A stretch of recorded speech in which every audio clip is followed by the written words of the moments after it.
Les bijoux ne sont, à l'heure où je vous parle, pas encore en notre possession.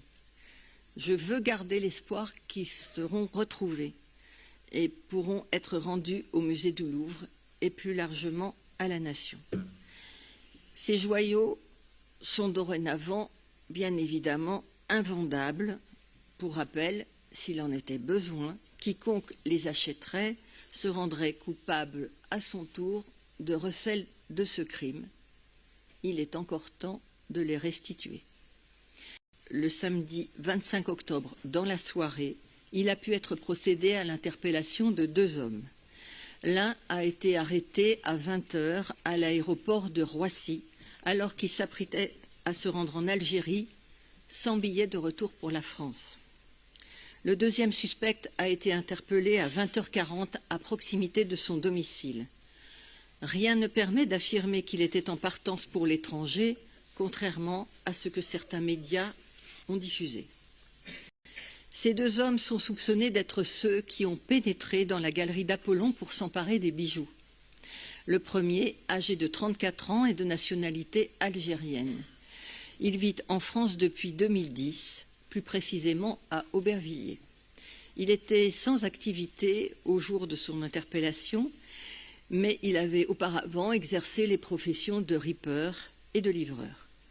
Déjà connu des services de police et de justice pour des faits relevant essentiellement de la délinquance routière, il a également été condamné pour un fait de vol.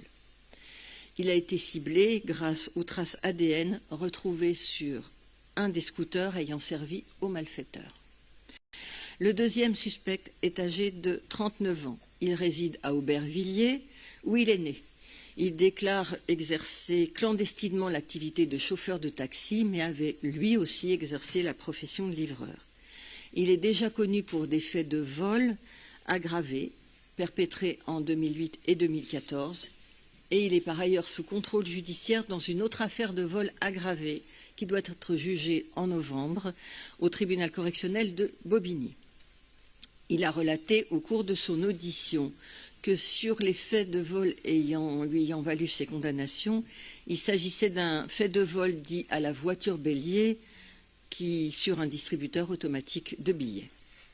Son ADN a été retrouvé sur une des vitrines fracturées ainsi que sur des objets abandonnés au cours de la fuite. Contrairement à ce qui a pu être affirmé dans certains médias, cet ADN ne résulte pas de l'exploitation d'un cheveu ni de l'exploitation d'un gilet jaune. À l'heure où je vous parle, tous 2 ont partiellement reconnu leur participation aux faits devant les enquêteurs. Ils sont actuellement en cours de présentation devant les magistrats instructeurs en vue de leur mise en examen pour les infractions de vol au pluriel en bande organisée, crime faisant encourir la peine de 15 ans de réclusion criminelle et d'une forte amende. De la même façon, la qualification d'association de malfaiteurs a été retenue, délit faisant encourir la peine de 10 ans d'emprisonnement.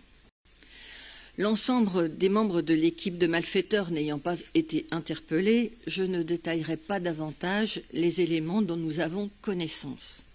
Le dossier, désormais accessible aux avocats des personnes présentées, l'enquête reste en revanche secrète vis-à-vis des personnes encore recherchées.